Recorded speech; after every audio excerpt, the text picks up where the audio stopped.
күн, қадірлі тыңдармандар, сіздермен бірге Ай қонағы атты арнайы подкаст.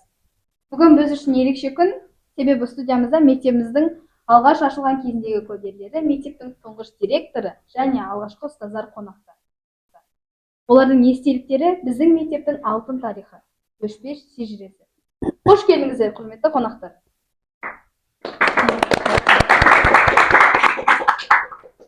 Алдымен студиямыздың қадірлі қонақтарын таныстырып өтейін. Мектебіміздің тұңғыш директоры, ұлағатты ұстаз Муканова Майза Какашевна.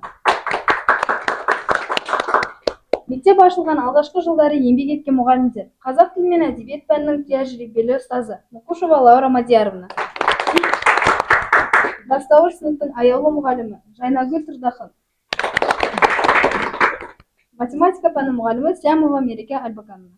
Сіздерді көргенімізге қуаныштымын. Енді сұрақтарға көшсек, Майза Какашевна сізге. Құрметті Майза Какашевна, ең алдымен мектебіміздің алғаш ашылған жылды туралы айтып берсеңіз. Ол кезде қандай қиындықтар болды?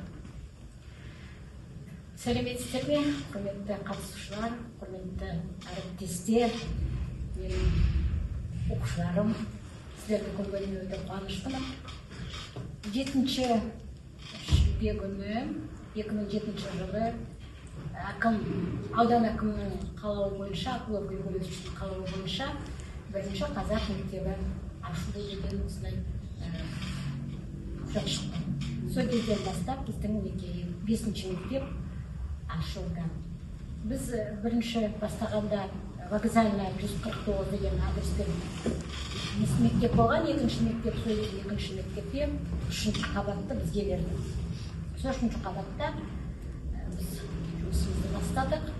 Бұл кезде екінші мектеп мұның алдына аралас мектеп болғаннан кейін қазақша тілде берілетін бөлім болған. Сол бөлімдегі ұстаздардың бәрі біздің қазақ мектебіне жұмыстарын жалғастырды.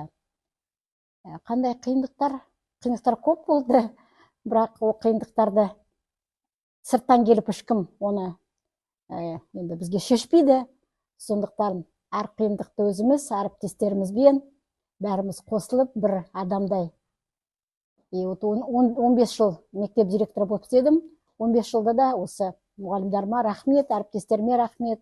Бізбен істеген адамдардың бәріне көп рахмет. Бәріміз бір адамдай жұмыс істегенбіз. Қиындықтарды айтпай қойын. Олар бола береді. Рахмет. Алғаш мектеп ашылған сәттегі ең алғашқы әсеріңіз есіңізде ме?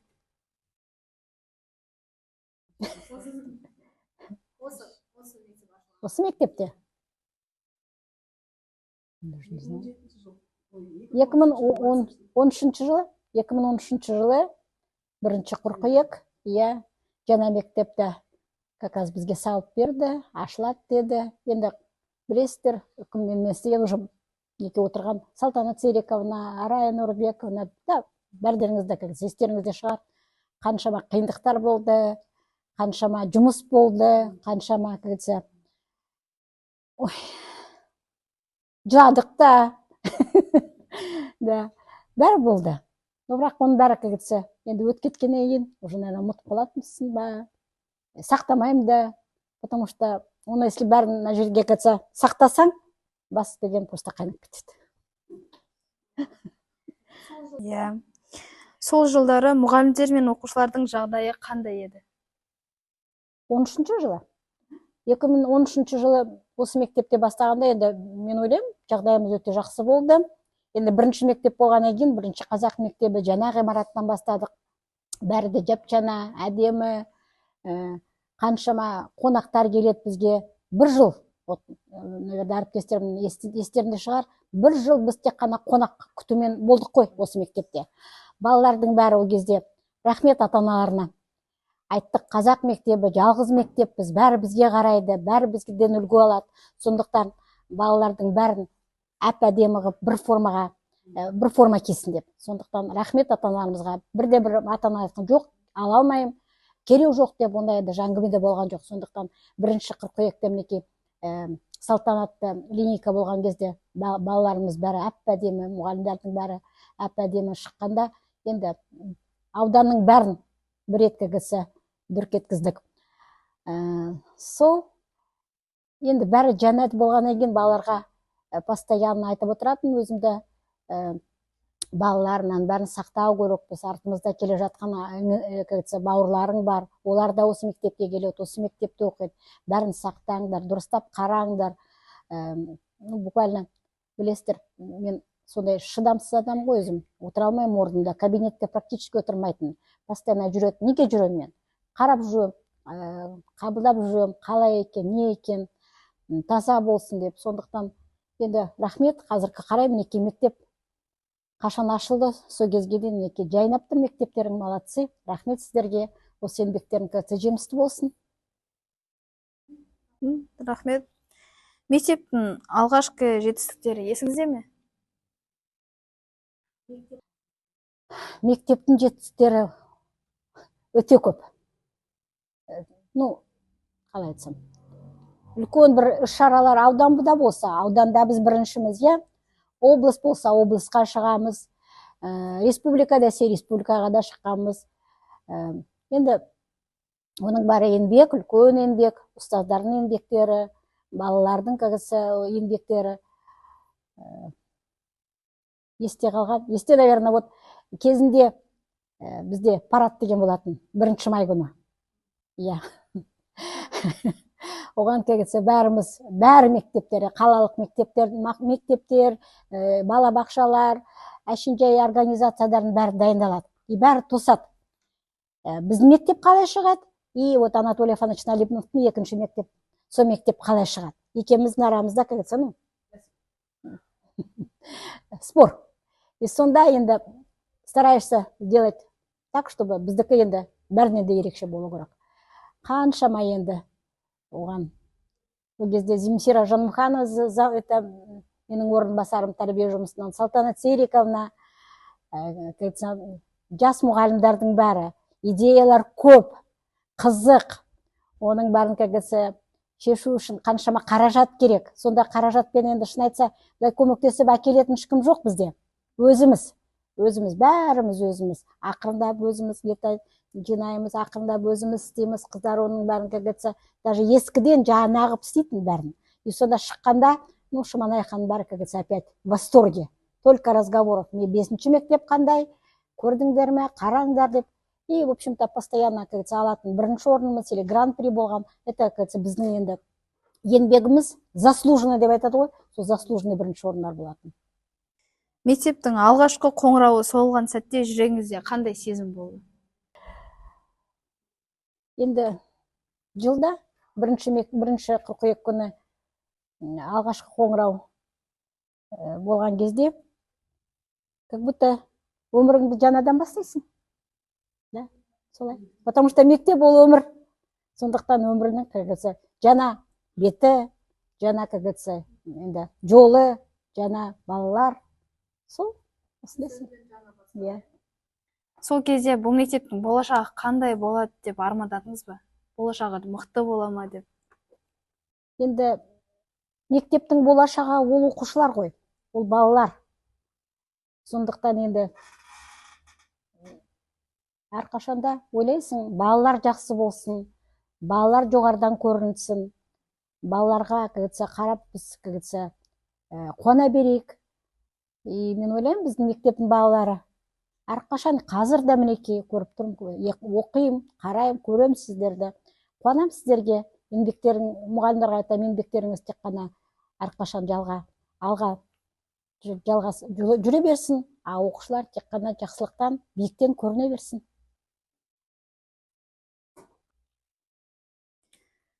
Өміріңізде ең мақтан тұтатын шәкіртіңіз немесе жетістігіңіз бар ма?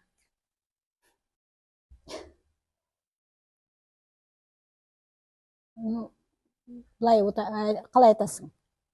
Әр бала ерекше, айтамыз ғой, 5 бармақ мінекей. Бәрі де бір-біріне ұқсас емес, но бірақ әр балалар, әр оқушымыз, әр түлегіміз, самое главное, мен айтып отырмын ғой, ең бастысы жақсы адам болсын, жақсы маман болсын. Мектебімізді, енді 5-ші мектепті бітірді, 5-ші мектепте оқыды деген, ондай сөзді естігенде қуанамыз. Қазіргі мектепті көріп тұрып, сол кездегі өзіңізге не айтар едіңіз? Тек қана алға деймін. Рахмет. Тарихтың әр бетінде үлкен еңбек пен жүрек жылуы жатыр. Бүгінгі жайлы мектеп сол кісілердің маңдай терінің жемісі. Енді сіздерге сұрақ қойсақ, сіздер алғаш сабақ берген кезде мектептің жағдайы қандай болды? Осы мектепте? Ана мектепте ме? Мен енді қазақ мектебі құрылып қойғаннан кейін келдім. Менің есімде 3-ші қабатта жерде сырмақ жайылып тұратын. Сырмақтың суреті бар болған оюлы. Соны жылда мектепте бұған қазақ тіл мұғалімдеріне беретін ана ойды салынады. Сол ерекшелігі еден жуатын апайлар бізге айтатын, осыны біздің қазақтың балалары ана нені баспайды екен оюды. Әрқашан басқа жерде жуған кезде соның үсті тап-таза тұрады деп. Сол біз үшін мақтаныш болды. Және әр қазақтың баласы бірінші орында болған қаладық. Ол жерде енді 2 мектеп болды ғой. Сондықтан біздің балалар әрқашан бірінші орында болса, қайда неге барып сайысқа қатысып жатса да, мектептің ұжым орын алып жатса да, біз енді бір кереметтей бір сезімде болды ғой, бір енді шын айтсам, мен қазақ ауылынан келгем, маған бір мен шетелдің ішінде жүрген сияқты болып тұр. Ал осы мектепке көшкен кезде менің өзімнің сыныбым бітіретін сынып болып келді. Сонда ол балалар Майза Какашинаға барып жүріп, Зефира Жамхановнаға барып жүріп, осы мектепте біз бірегей форма емес, ұлдар көп болды, костюм шалбармен барайықшы деген. Олар сол нелерді орындады. Осында әрбір қонақ келетін болса, қызыл дорожканы жайып, солар бірінші қарсы алатын. Ол кезде Сапарбаев, Бердібек, сол кісі келіп, осы интернаттың жанына менің сыныбым оқушылары ана қуандық, ана капсуланы қойған тастың астына. Бұл біздің мектеп үшін де, барлық осы Шемонайхадағы қазақтар үшін де бұл мектеп ең бір керемет орын деп есептеймін. Бәрі осы жерде енді өзінің балалары тәрбиеленіп жатыр, біздің ұлтымыз тәрбиеленіп жатыр. Мектеп ең керемет жер. Мен өзім осында келгенде ұжымдағы бүкіл әріптестерім туысым сияқты. Мен 2001 жылы осы мектепке келдім. Ескі мектепте, ол кезде 2-ші мектеп. Соның ішінде 1-2 сыныптар ашылған, және үлкен сыныптан бірнеше сыныптан ашылған болатын. Мен ол кезде келгенде бастауыш сыныпта орын жоқ болды да, 1-1 класс, 2-1 сынып қана болды. Содан мен оған өзім еңбек технологияның мұғалімі болып кірдім. Қазақи жерден келген, қолымнан еңбектің істеу қолымнан келгендіктен балаларға үйретейін, осыларға деп кірген. Балалармен бірге біз өте жетістіктерге жеттік. Балалармен бірге осы Шемонайханың мынандай эмблемін, мынандай шпрезбенен балалармен бірге тоқыдық. Оны көрмеге қойып, оны аудан әкімінің мақтау қағаздарын алдық, журналдарға шықтық.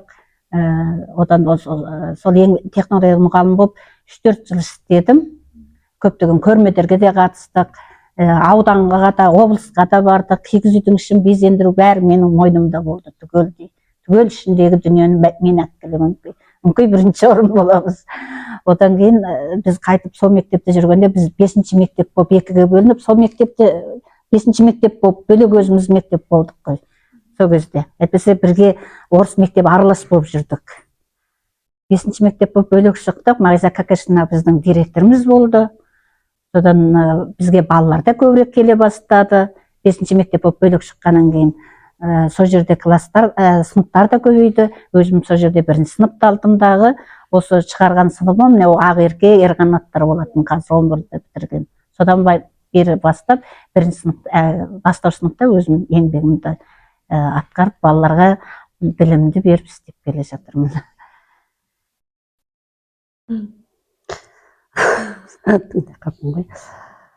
Біз Майза Какашинамен өмір бойы бірге жұмыс істейміз. Гагарина мектебінде орыс класстарына қазақ тілінен сабақ бердік. Бұда 5 жыл жұмыс істегеннен кейін осы қазақ мектебі ашылады деп өзіміздің орыс мектебінен бөлімше ашты, иә, сол кезде. Иә. Бату Қиятолла ағай сол кісі бастап, директорымыз Налимов Анатолий Афанасьевич болды.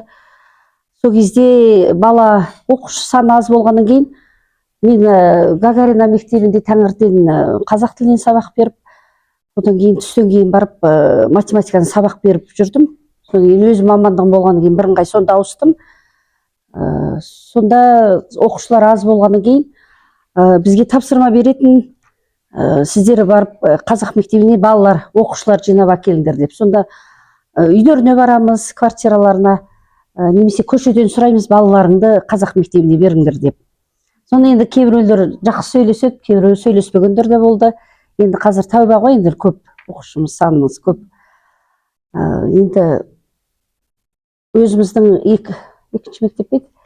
Иә, сол мектепте енді сонда енді суық болды, иә, бізде. Суық болды, мектебіміз, иә, суық болды, жылы киініп, бірақ та сол нелерін көп жұмыс жасайтынбыз сынып жетекші ретінде. Қардан аққала жасаймыз, мына қолдан паурочный неміз сабақ жоспарын жасаймыз. Қолдан аққала жасап, бір жағынан не жасап жатамыз. Жаңа жылға дайындалып, классымыз бар, оның кейін оформление жасап жатамыз. Қалай үлгеріп жүрдік, әйтеуір бәрін үлгеріп. Бәрін үлгеріп жүрдік. Енді мына жаңа мектеп, менің ұлым осы мектеп бітірген, Майза Какашинаның арқасында осы мектеп ашылып қалды деп айтады. Аварийный, ана мектебіміз аварийный состояние болғанда мына кісі телевидениеге хабарға беріп, түстен кейін Гагарина мектебінде оқыдық. Ана орыс мектебі бітіп кеткеннен кейін біз барып оқимыз. Енді онда да жұмысымыз жүріп жатыр, тәрбие жұмысында көп істеп жатамыз, иә. Енді мына мектепке келгенде де аса дайынға келген жоқпыз, иә, көп. Краскілеу, көп жұмыстарын жазып ой жүрдік, иә. Енді мақтан тұтамыз мектебімізді. Осы қанша жыл істесек те сыныбымызбен бір бізде бір не болғанда айтқан, сіз енді сынып алмай сабақ қана бересіз бе деп. Мен айтам, мен өзімді сыныпсыз, өзімді елестете алмаймын. Өзіңнің ортаң ғой енді бір. Иә, енді осынша көп жыл жұмыс істеп, тәжірибе жинап, енді міне. Иә, жастарымызға қарап, қуанып отырамыз, оқушыларымызға. Сіздердің әрқайсыларыңызда сынып болды ғой, сынып жетекші болдыңыздар. Сол алғашқы оқушыларыңыз есіңізде ме? Қандай қызықты оқиғалар болды? Менде сынып болмаған. Тек қана мен мұғалім, содан кейін завуч болдым. Детский домда 10 жыл істедім тоже. Болғам. Қызық бір оқиғаны айтып берейін. Бүгінгі директор енді директор болып істеп жүргенде. Жоқ қой енді, қарап, балалар қайтты ма үйге, қалай еді, кім жүріп, кім барды енді. Бір күні гардероб жаққа бара жатам, қарасам, бірінші класстың отыр екен. Жылап отыр. Неге жылап отырсың? Қай класстансың? Бірінші класстамын. Неге жылап отыр? Киініп отыр. Қысты күні. Мамам келем деген, мамам келген жоқ. Мамам келеді, жүр менімен. Алдына келе жатам, артынан ана қызым келе барды. Кабинетіме дейін келдік. Кіргіздім кабинетіме бұл. Рюкзагымды қой мына диванға деп. Диванға қойғыздым, киіміңді шеш дедім. Кіргішті берді, міл дедім. Әлді, мен шкафыма қойдым. Отыр диванға деп. Диванға отырды. Ал енді портфеліңді аш. Әріпті білесің бе? Білем. Оқи аласың ба? Оқи алам. Ал әріпті оқылыңды ал, оқы, мен тыңдаймын. Қағаздарымды алды, оқып отыр. Тыңдағандай болып отырмын, өзім қағаздарымды жазып отырмын. Бір кезде телефоны шырылдай қалғаннан кейін мамасы айтты, келдім деп. Мен қайтамын деп сөйледі. Я говорю, қайта ғой. Қайта барын келді де кетіп қалды. Даже есімде жоқ ана қызым. Келесі күні кабинетіне кіремін. Енді кабинетте мен айтам ғой, көп отырмаймын. Zoom арқылы бір конференция. Соған қатысып отырмын. кабинеттің есігі былай ашылады, бір қыз кіреді, киінген, портфелі бар. Үндемей кірді, портфелін қойды, әлі отырмын демей. Киімін шешті, ілгішті алды, ілді да, шкафын іліп қойды да, диванына бүйтіп отырып алды. Бір кезде портфелін ашып, қайта оқулығын алады. Дауыстап оқи бастады. Өз көремін, кім? Қайдан жүрген қыз? Есіне вообще қалмаған. Бізде балалар көп қой, как айтады. Үлкен сыныптың балаларын білемін, потому что оларда сабақ беремін. Ана кішкентайларды білмеймін да. Жарайды, отырмыз екенбіз. Оқып болды. Бір кезде қайта телефон шырылдайды. Я бітті сабағым. Қазір келем деп қайта тұрады да, киінеді де, сау болыңыз деп кетеді. Ойлаймын, кім мынау? Қайда жүрген қыз деп. Содан кейін, мынау менің қызым екен ғой, мені алып келген деп. Сол қызым да потом уже где-то, наверное, 4-ші ма 3-ші класс оқиды. Бір күні уже мен уже мұғалім болып істеп жүрмін пенсияда. Келе жатсам Алинурды көрдім, Лаура Мазарованың оқушысы. Нұр только неге Назарбаевқа түскен, кездесеміз, бір-бірімізді құшақтап, әңгімелесіп тұрмыз. Бір кезде бір қыз келеді қасымызға. Сәлеметсіз бе деп. Сәлеметсіз бе деймін. Орысша айтты маған. А вы меня не узнали деп? Жоқ, сен мен Гагаринада оқисың ба деп. Неге Гагарина? Мен 5-ші мектепте оқимын дейді. Мені это танымай тұрсыз ғой деймін. Жоқ. Помните, мен сіздің кабинетіңізге келіп говорит. Шешініп отырып, кітабымды алып оқитын дейді. Ай, молодец, уже үлкен оқыпсың ғой деп. Потом жарайды, сау болыңдар деп, балалар деп қайтып бара жатқанмын. Бір кезде артынан жүгіріп келе жатады. Да какая жена деп. Поворачивается, ана қасына келеді. Я говорит это. Енді нағашаламыздың говорит, қызы тұрмысқа шыққалы жатыр дейді. Ой, бақытты болсын. Бақытты болсын. Бізге ана қонағасында, ой, не ой,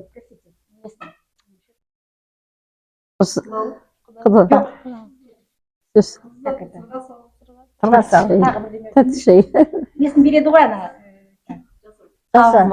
Жүгін. Айтыңыздар тағы. Тәтті шей. Жоқ. Жасауға. Лаура Мазарова, ана, как говорится, не, әлеуметтері, уже бедным, сіздер ана несін етіңіздер. Қоржын. Өлтірі. Өлтірі, иә. Сол өлтірісін деп бізге берген деп, бізге говорит, біздің семьяға берген. Я говорю, жақсы болыпты деп ана. Соны қазір ана, неге говорит, это, сол жасап жатыр, говорит. Жүріңіз біздікіне дейді. Я говорю, ой, жоқ, рахмет. Говорю, мен үйге барайын, рахмет. Сіздер өздерің, говорю, тойлатыңдар, говорю, бақытты болсын деймін. Ана жоқ, потом ұят болады, мен ешкім шақырған жоқ қой деп сөйлеймін мен. Ана говорит, жоқ, мен сізді шақырып тұрмын, жүріңіз. Сол, до сих пор есімде такая интересная. Қазір, по-моему, Жания Хизабековның классында оқиды. Сол қыз, ага. Такая шустрая девочка. Мына, это, Акимовский дома деп айтамыз ғой, қызыл үй. Сол қызыл үйде тұрады. Я знаю эту девочку. Көрсетемін оны. Ну, такая молодец. Ну, сондай, как говорится, недер, вот есімде қалды.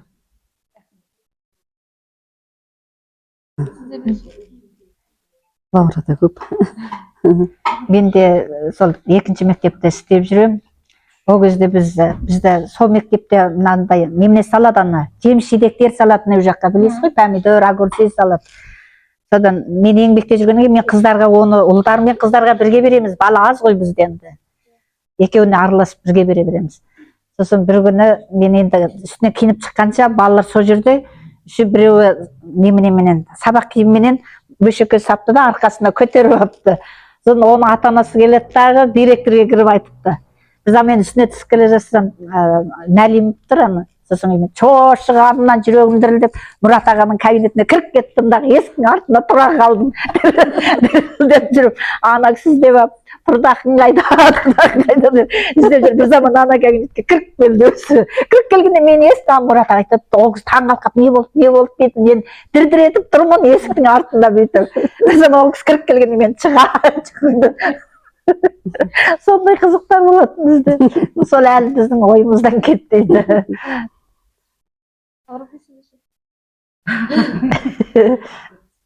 Бізде сол ана ескі мектепте болғанда мен 6-ші класс оқып жүрген балалар. Сосын балаға гүл егу үшін ыдысқа гүл егеміз. сонда сыныбында бір қыздың гүлі өспей қалды. Ешқандай бірде-бір шөпке шыққан жоқ. Сонда әлгі суарып жүрген бұрылып айтты: апай, мынау ең соңында тұрмысқа шығады деп. Сол есінде қалып қапты. Сол шынымен де өмірде ең соңында тұрмысқа шықты. Ал осы мектепке келген кезде сол класс бітірді. Сонда бітірген кезде ақ жол жаямыз ғой. Соны айттық. Кім мектептен ең бірінші не тұрмысқа шығады, не үйленеді, соған береміз деп. Соларға, балаларға жаз дедім. Енді болжам ретінде көрейік кім деп. Көп балалар сонда үндемей, байыппен отыратын Асылжан деген ұлды жазыпты. Мен бірақ оған сенген жоқпын. Енді Асылжан үйленеді дегенде. Ол өте салмақты болған. Бір күні екі оқушы келіп тұр: апай, Асылжан үйленетін болды, ақ жол. Сондай қызықтар болған. Сол класс ерекше ұлттық бірыңғай тестілеуге дайындалатын.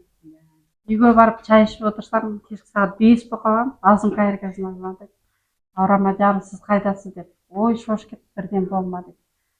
Ана классыңызға айтыңызшы дейді, автобус кеткелі тұр, қайтсын деп. Арай бақытына консультация жүргізіп жатыр ұлттық бірыңғай картада.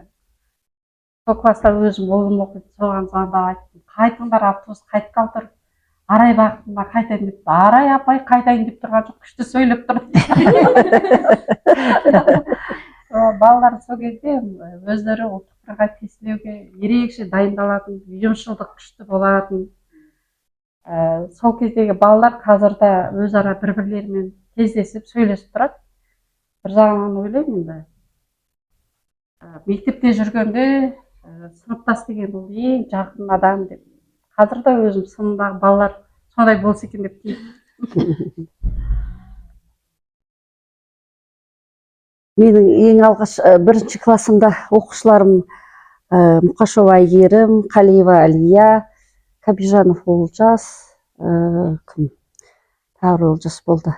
Сол оқушыларым сондай бір, өзімде жас болдым да, сонда не үйретіп айту, бір сол кезде балалар мода көрсетеді неде, киімдер киіп. Сонда оқушыларым дайын еместі, шкафта бір ақ халат бар екен, соның артына жазу жазып, сол менде бір плашым бар болатын, кожаный плаш. Сол кожаный плашты бір ұл киіп, тағы бір сумкамды тағы бір ұстап, модаға шыққанда бәрі мәз болып, енді жоқтан бар жасап, сол мода жасады. Сол кезде білесіз бе, көп ұбытқа дайындаушы едік қой. Сонына Монжа апайдың классында Рафаил деген. Сол классты дайындағам ғой. Содан өздері ақылдасып апты да маған келіп айтты: сіз ылғи бізбен отырасыз, есеп шығарасыз, көп емет жатсыз деп торт алып кепті. Соны үйге торт апарып, енді үйге апарып жеп, чай ішіп, мәз болып сөйткеннен кейін ертеңінде кесем, ана балалар қарағысы келмейтін сияқты. Енді ананы бердік, енді қарамай қойық деп. Сонымен енді қарасам, анадар есеп шығармайды, қарап отырмын, есеп шығармайды. Соны Рафаил деген сол класста, Монжа апайдың классы бар, сол оқушы. Сонымен айттым: сендер кешегі тортқа нетіп тұрсыңдар ма, неге дайындалмай отырсыңдар деп ем. Ана Рафаил деген оқушым айтады: Ерасыл деген ұлым, Ерасыл кеше жеп қойған шығар. Өзім жеп қойған шығар деп. Содан тағы да қандай қызық еді, бір сіздер уголок жасап едіңіздер ғой, немене, тас бар, су бар, Флора и фауна деген болды. Иә, сон мен тура мен кабинетім алдында. Содан аттар бар. Лаура Мадярның класы ар жағында. Содан мен енді кабинетке кіріп кетем, вроде бәрі былай жайылып жүрген сияқты да енді. Содан енді қайта шықсам басқаша тұрып қалған атты. Содан Лаура Мадярның ұлдары ар жағында бір топ болып тұр екен. Содан енді әбден шаршадым, мен бірдеңе істеп анданы әдемі қойсақ, енді басқа да тұрады. Содан мен айттым: Қабыл болсаңыз.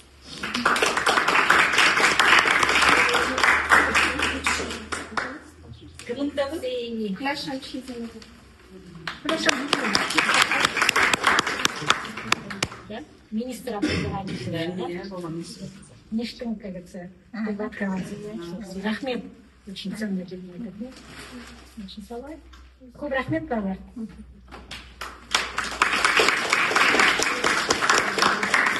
Көп рахмет. Кездескеніме өте қуаныштымын. сіздерді көргеніме қуаныштымын, балаларды көргеніме қуаныштымын. Сіздерге көп рахмет. Еңбектеріңіз жемісті болсын. Оқушыларыңыз тек қана сіздерді қуанта берсін. Ең бастысы дендеріңіз сау болсын. Көп рахмет сіздерге. Құрметті тыңдармандар, бүгін біз мектебіміздің тарихына үңіліп, алтын естеліктерге куә болдық. Әр сөздеріңіз біз үшін қымбат қазына. Мектеп білімнің ғана емес, тәрбиенің, арман мен үміттің ордасы. Сол орданың негізін қалаған сіздерге шексіз алғыс айтамыз. Ұстаз еңбегі мәңгілік. Келесі кездескенше аман болыңыздар.